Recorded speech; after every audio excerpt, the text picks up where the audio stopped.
has a crisis of confidence, and then the fear, the anxiety around that confidence becomes almost overwhelming and crippling, that you become in danger, or it becomes almost impossible to do the thing or face the thing that the fear is sort of around and about what you're trying to do. Who has experienced that? I would suggest that most of us have experienced that. And recently I've had a crisis of confidence. I've been struggling a little bit, and you know what? Fear, anxiety, and particularly fear around something you think you're going to do can actually be bigger, and often is bigger than the actual doing of it. And it's easy to look back, isn't it, and go, what was I worrying about? What was I stressing about?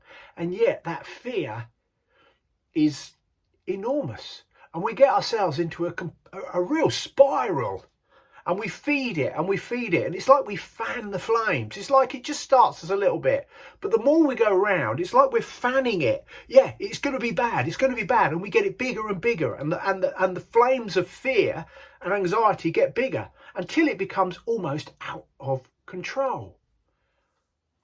I recently, and often do, have what is called imposter syndrome. And often the thing about imposter syndrome, if anyone doesn't know what it is, it's about you believe you're a fake. And yet the people that suffer the most from imposter syndrome are often the most qualified. Now, I'm not saying I'm the most qualified. There are people out there that are incredibly qualified, and I watch a lot of YouTube videos, and I watch some masters doing some amazing things, and we're all just doing our thing, aren't we? We're just doing and being honest about it and saying, hey, I am what I am.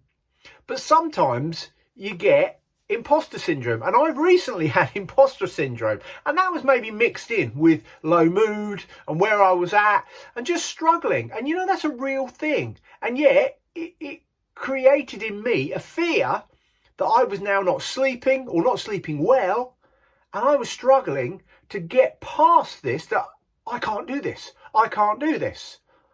I'm no good. And those are the thought bubbles that were coming and were going round and round.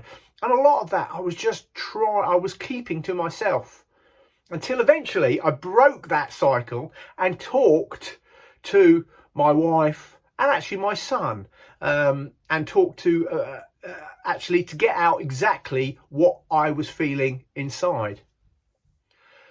By talking about it, it was like, oh, I'm not the only one. I'm not the only one feeling this, or I'm just able to just share it. And it just sort of broke it slightly. And then I went and did what I was fearing about. And what was driving that fear? What was driving that thought process? It was a negative cycle, And actually, I did the project. I've done the projects really, really well. It's like, what was that all about? Why? Why did I put myself through all that? So the most obvious thing to say is the thing about fear, and the worst thing about fear, is fear itself. It's not actually what we're going to do, because that never ever is as bad as how we end up creating the narrative going round and round inside us. It's just never that bad.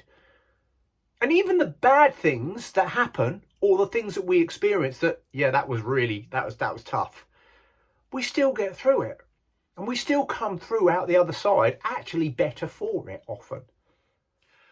So if you're having a crisis of confidence, talk about it. Break that cycle, break that washing machine, that tumble dryer, that whatever it is going round and round and round in your head. Break it, talk about it. We all have those times where we feel imposter syndrome. And the more we talk about it, the more we can break that and actually normalise it and go, oh, you feel that as well, do you? Oh, wow. I didn't know. Why is it I just feel it's just me? and we break the power of fear itself. And we are better able to face our fears and come through and notice that it wasn't that bad all along. This has been another woodworking and wellbeing video. So if you're new to the channel, please click the like button and subscribe. It's really appreciated. So from me, Mark, at the Small Workshop Adventures, take care, everybody. Bye.